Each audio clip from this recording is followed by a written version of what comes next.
Welcome to this session dealing with the question AI and its impact on legal advice and the legal market. What is a flash of inspiration? Can AI have a flash of inspiration? Do we still need human beings in the future for their gut feeling? Let's have a short look into what a flash of inspiration might be. First, we have the element of hard knowledge, factual knowledge, expertise we learn. And we have the soft part of it, which is sometimes also called creativity and intuition. Let's call the left-hand side simply knowledge. On the right-hand side, we see competencies and skills. And let's allocate the left-hand part to technology and the right-hand side to human beings. Now we see immediately when we talk about lawyers that they tend to work in the blue side. And if blue is actually the arena of artificial intelligence, then we see where the competition may come from and why we should maybe move a little bit more to the green part, and maybe AI is possible to cover that in the future as well. What is out of scope in this session? I won't talk about whether AI is simply a hype, what the legal questions and challenges are. Statistics and probability, I don't deep dive there either. What the flaws of AIs are, like hallucinations, what the right use cases are for lawyers to use AI, what the tools are to buy and how much they will cost, and how to prompt in a better way. Why not? Because these are details where lawyers immediately jump on and deep dive. I would like to take you a step back. I would like to talk about positioning and strategy. Instead, I would like to talk about customer focus and how important the human element in the equation is. I would like to talk about the business model which is applied. Leadership, risk management are elements which are important, and then I would immediately then deep dive into 4 challenges I would like to share with you and finish with some to-dos for the future. Let's start with one key important element. AI is here to stay. You won't be able to turn the time back, and even knowing that AI is actually progressing very fast, 2.5 years ago, AI passed the bar exam in the US. So the question might come up, should we still study law in the future? Is there a reason to continue to focus on this expertise? I think there is no reason for resignation, which you will see then in this session. Only because we have now artificial intelligence does not really mean we have increased also our natural intelligence. And to understand that, I would like to turn time a little bit back for us lawyers and the legal market and show you what has changed over the last, let's say, more or less 25 years. There was a time where lawyers were safe. They had the holy grail of legal knowledge, and everybody had to go to lawyers if they wanted to solve some legal challenges. First technological achievement I have experienced in my life was then the voice recorder. I was told that as a lawyer, I have to learn to dictate. Then in the year 2000, more or less, we have seen internet coming into the equation as well. And that meant that everybody, even non-lawyer, had access to legal knowledge. And also lawyers with a smaller library had now access to the big world of information. Then I saw the point with emails.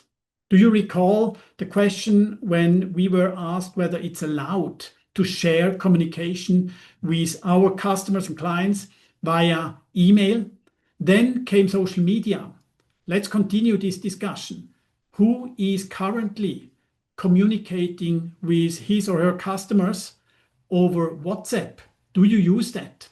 Have you transferred all your information already into the cloud? This was the next challenge we had as lawyers. And then came legal tech. Legal tech has just taken one element, one task, one job out of the value chain we have as lawyers, and just improve this small piece.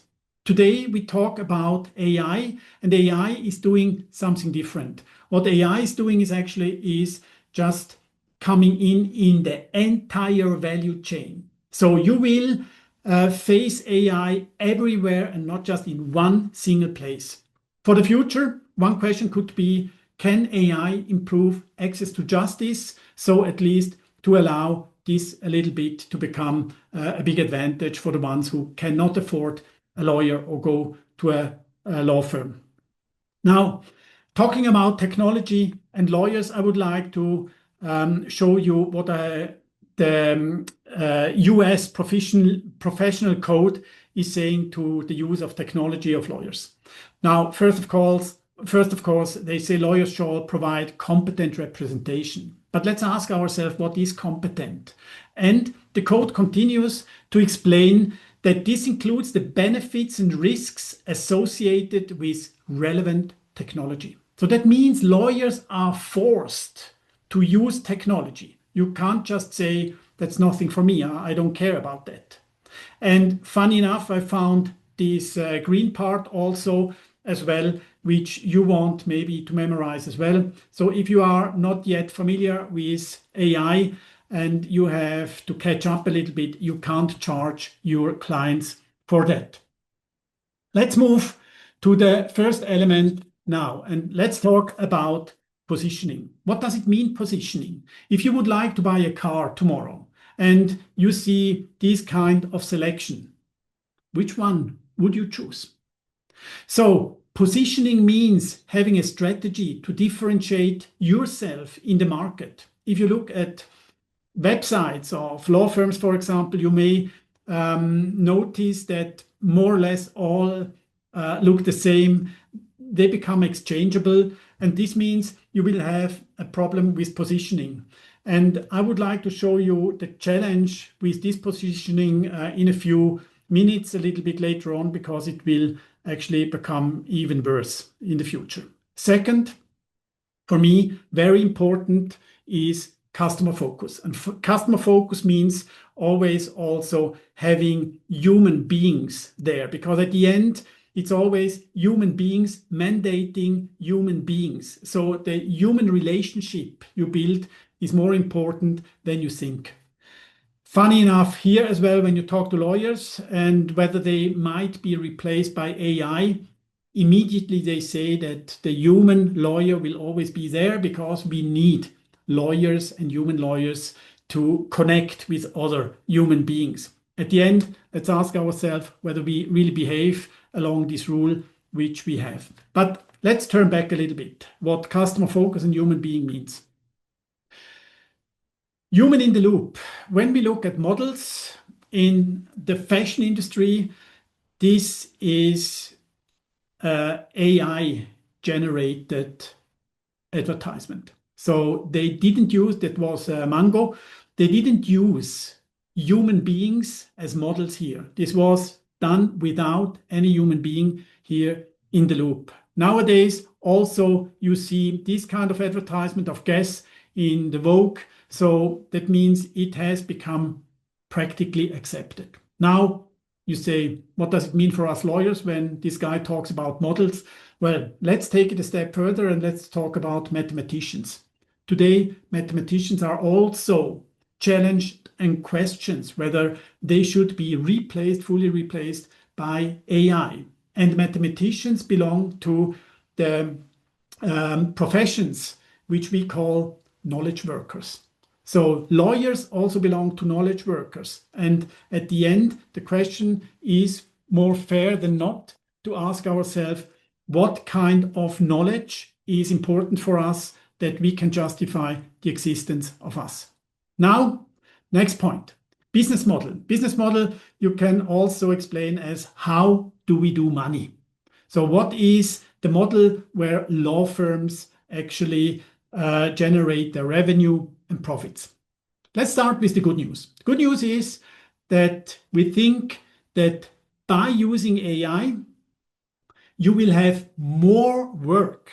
The quote is from my veterinarian who told me once that there are no healthy people around, only poorly examined one. And I think we can transfer this quote also to the legal market. Customers, companies, private persons, they won't have no legal challenges. So the good news is, I think with the help of AI, we will turn many more stones and identify more problems, legal challenges one may have. Now, how do lawyers actually generate revenue? I think there are three elements. One is, of course, we still sell time. So selling by the hour is still the main model which is applied when customers work with law firms. Second, law firms apply the pyramid model, which also is called leverage. That means you employ young lawyers, even though with a high salary, but you sell them to a higher rate. So that means there is always more profit left than the lawyers will cost you. And third, lawyers believe they can everything do better than anybody else, and they try to not outsource parts and do it themselves. We have seen in the legal tech time that lawyers started to program software code. I question whether this is a core competence of a lawyer. Maybe one or the other can do that, but it's definitely not key. Today, we can ask ourselves, should law firms actually do their own algorithms or not? Now, what we know is that productivity at least increases when using AI. So you will have more work accomplished, you will become faster, and also the quality may change and become better. Still, in this modeling effect, business modeling effect, I would like to show you the following. Maybe you know this guy. Who is it? Yes, it's Obelix. And what makes Obelix special? No, it's not the weight, it's something else. We know that Obelix fell into the pot with this magic potion as a child. And since then, he is super strong all the time. Who has brewed this potion, this magical potion? Is Miraculix. So far, so good. Now we have two other characters I would like to introduce to you. It's Asterix and Miraculix. So very old guy, very young, good-looking guy there. The difference to Obelix is what? The difference is that they can also get as strong as Obelix. However, only temporarily when they drink this magic potion. Now, why do I tell you this nice story? Let's assume Obelix is a top lawyer who can perform all the time excellent. Then we add a little bit of artificial intelligence. That means that also average lawyers can immediately catch up to the top lawyers. And we see that also with some evidence. Meanwhile, here, that when you have professionals, dark green here, and less professionals in the other green here, that you see this proficiency gap, which is still existent. So good lawyers have always a little bit an advantage. However, when you add artificial intelligence to both, then you see that immediately this is going to leveling out. So that means at the end that competition in the future will accelerate bottom up, and the new competitors of top lawyers may not be their peers, but rather the underdogs. So a big threat to top lawyers here, and others can catch up. I have experienced this actually recently 2 weeks ago when I was at on a graduation, and they asked me to have a speech. So I did this speech. Of course, it should have been a little bit festive all around. And after that, a guy approached me and said, "Bruno, wonderful speech. Thank you so much for that. Did you use AI for that?" Well, since then, I'm trying to figure out whether this was a compliment or an insult. And you will experience that in the future as well, maybe once you see how others may perform. Let's move to the next point. Leadership. Will AI replace lawyers? This may actually also be something where leadership could kick in.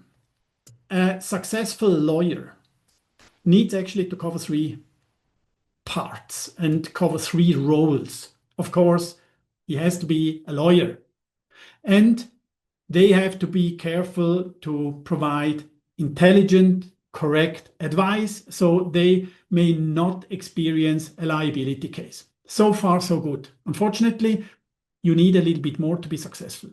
You need to be a manager and a leader.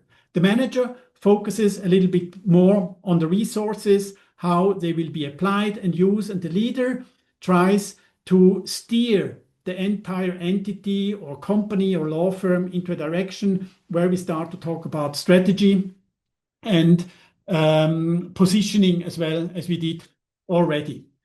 The challenge is that covering all three parts is actually equal trying to find a purple squirrel.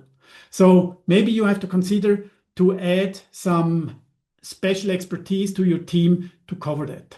You can check whether you are a good leader, manager, and lawyer by asking yourself how you would have reacted when a president would issue these kind of presidential orders, forcing you to not being allowed anymore to access public buildings, not getting any mandates anymore from the government, and even worse, threatening you that your clients also will not be considered anymore by the government. What would you have done? It's a real case, which I would like maybe to talk with you in a different place. Last but not least, we can talk about risk management. Risk management means we look into the crystal ball and try to figure out what happens in the future and to react today in order to steer the future. What may be some of these AI trends? We have here on top, of course, the development element. AI won't stop. The AI is continuing every day. And we human beings are trying to catch up actually with all the developments and advancements which are actually coming into play. Regulators are trying to regulate somehow these AI developments. We see first litigation cases, consumer protection will increase. Risk of liability is for us lawyers something different, where we have to keep an eye on AI. What this may make if we don't use it. I'm looking forward for the first case actually where lawyers are blamed for not having used AI to improve the performance. And of course, the rise of agentic AI will be a challenge as well. Now, looking about risk management, looking into risk management means actually looking into the topic of probability. As I said, risk management looks into the future. That means we have to predict somehow what may happen. We lawyers do that actually all the time. When we draft a contract, we draft it in a way to avoid future disputes. Should a dispute happen, we go then to court with the customers and clients, and then we try to predict how a judge will then solve this dispute at the end. So we are in the business of looking into the future and trying to predict. Well, let's go on the left-hand side. AI is actually expert in statistics and probability. So this means actually the key competence AI has may challenge us as lawyers actually more than we may see currently here. And while we are still debating about artificial intelligence, it has progressed already. Technology, quantum technology is around the corner, is waiting to be introduced as well. So we have to rather to catch up quickly with AI, otherwise we will lose actually access to the next round. I promised you 4 challenges which are for me more important because I think they are not only forgotten often, but simply underestimated when we use AI. And I would like to start with the first, with the convenience. We are all human beings. We like convenience. And I would like to ask you next time when you come to St. Gallen and you use the train, you will face this here. And I ask you, which way would you choose? Would you take left, right, or would you go into the middle? And this is not so far away from this question I had to see here at the university recently when a student handed in a paper and he wrote then in the paper in the list of resources used that he had used ChatGPT. Well, good news, at least they do it transparently. But then the student wrote to summarize the studies in the bibliography. And I ask myself, don't they read anymore the original source? Do they directly go into summaries and read summaries only? So this is a challenge which we have to be careful in the future as well. Let's go to our colleague here again and look to something else and which cannot be actually hidden by longitudinal stripes. Have you ever tried to lose weight, maybe 1 kilo or 2, and you realize there are different options? Today we have this option. You can simply do it like that. This is the fast track. Just add some syringes there. Or you do it the other way, which is a little bit longer, takes longer, is more tedious. So you just try to balance somehow input and output. Now, we are still in the bucket of convenience, and I would like to show you now this last point. I think AI can be compared like sugar. And what is typical and special on sugar first is the huge temptation. Everybody likes sugar. Well, actually, most of the people like sugar. Second, it's the availability. You get sugar anytime, everywhere, in vast quantities for almost no money. And I think this is the future of AI as well. And for us lawyers, the problem will be how we deal with it. How fast will we dive into AI to quickly solve a problem, getting an answer before we have actually fully understood the problem? So here we have to be careful a little bit with this challenge of convenience. We human beings may be tempted a little bit more than others. Challenge 2. Have you heard that lucky us, we don't have to do the tedious work anymore? We need just to do some kind of plausibility check. In this moment, I ask always, well, so good, so fine, but this plausibility check or sanity check, how do you do that? And with what are you comparing it? Let's take a young lawyer, student, 20 years old, and a senior law firm partner, 30 years of experience. Who do you think can better assess whether an output of AI is somehow okay or has problems or challenges built into it?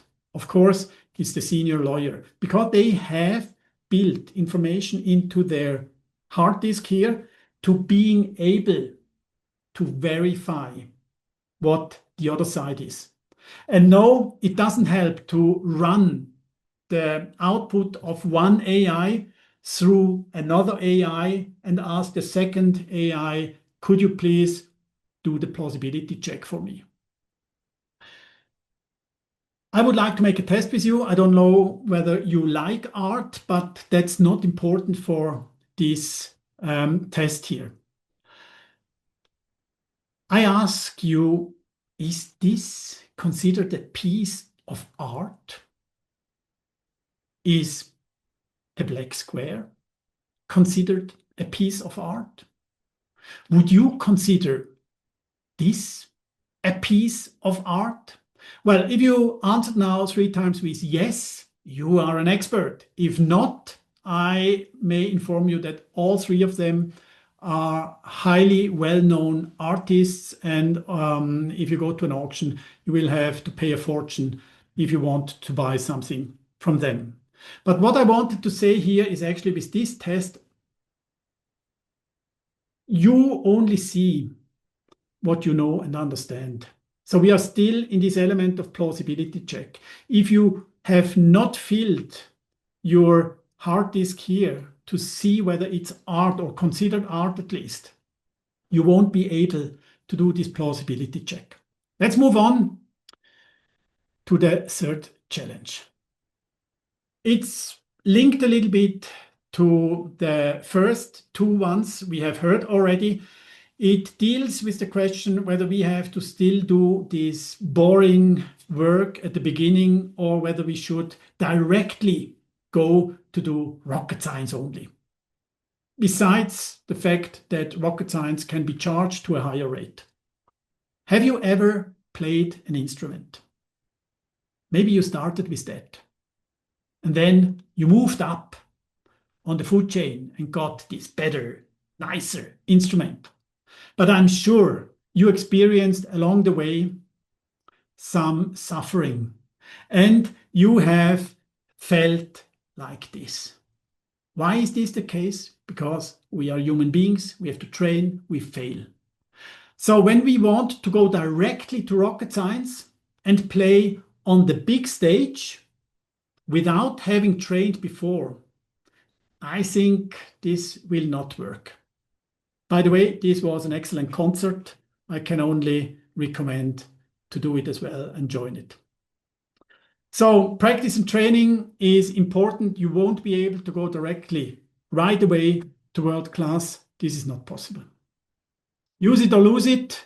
It's you see that maybe in different ways as well. If you drive a motorcycle, you will see in springtime that maybe the first minutes, hours, you will have just to adapt again after you haven't driven the motorcycle for months, or when you go on holidays, deep diving, scuba diving a little bit, and you haven't dived for, let's say, 3 or 4 years, then you may have a challenge at the beginning. Or, as I said, don't go to the gym for 1 or 2 months and check how heavy your former weights have become, and you have to start from scratch. Now, let's move to the 4th challenge. Critical thinking. I would like to invite you just simply to use your brain. How much do you trust your navigation system?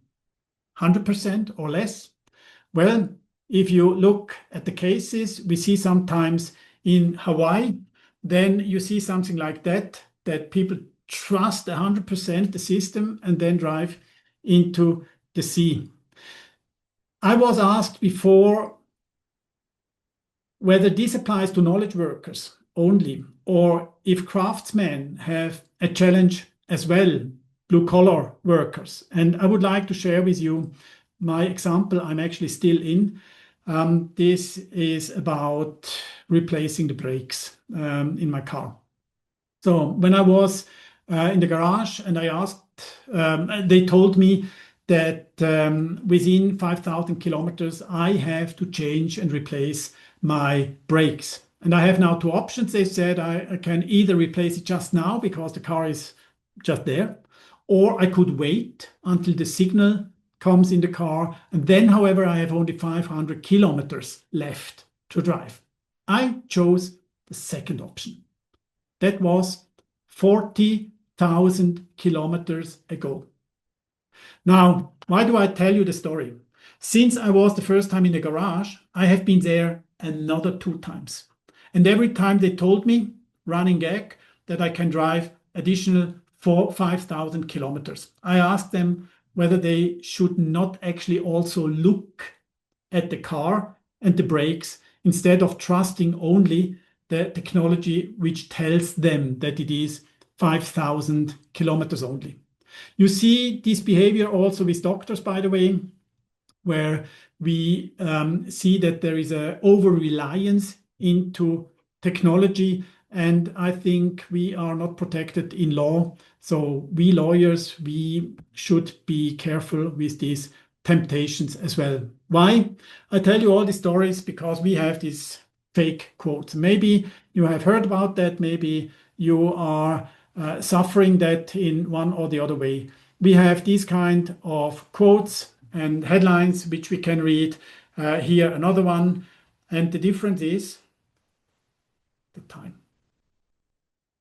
So I'm okay that some lawyers were tempted at the beginning when ChatGPT came out, that they took the cases, they added it into their files without double checking it. However, look at the second one. This is 2.5 years later.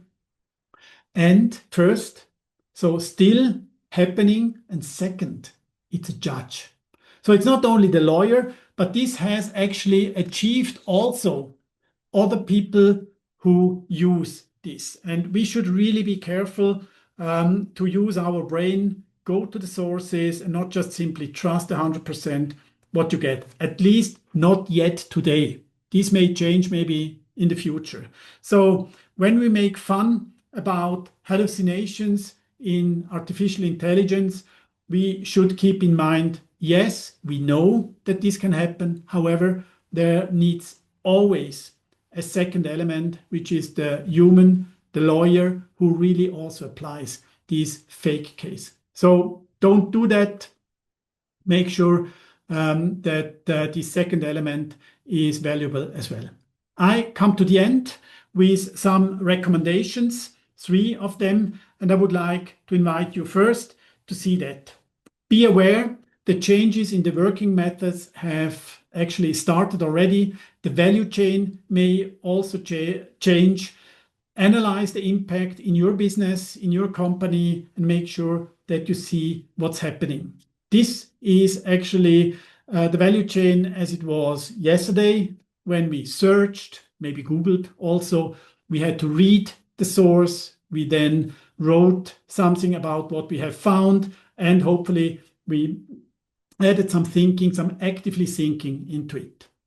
New, maybe it may look like that. You simply prompt, you read what you get, which is usually a summary. Then you edit maybe what you have seen, and at the end, you just simply verify passively what you have received. So much to the first advice. Be careful in understanding what the value chain is. Second, we talked about positioning and differentiation. If all the lawyers catch up and are equal at the end, with some distinctions, but if all catch up, make sure that you differentiate yourself a little bit from your competitors and give the chance that you are chosen at the end. And third, don't forget the human element in the equation. Customers are always human. Of course, as lawyers, we make a contract with a company, but at the end, there is always a lawyer in a law firm, a human being, and a customer on the customer side. Human beings, they improve actually working together through relationships, and everybody of us wants to be this trusted advisor at the end. So foster and improve your interpersonal trusted relationships you have, which means you have to move out from this bubble where we are experts and we feel comfortable because we think we are the only ones who control this knowledge. You have to move out and become this trusted advisor. So make sure that you don't forget the human here. With that, I come to the end. I hope you enjoyed this session. Maybe you got some impulses, maybe even inspiration a little bit. I hope that you can improve how you work with AI, and I look forward to talking to you. Stay in touch with me and enjoy the rest of the day. Thank you. Bye.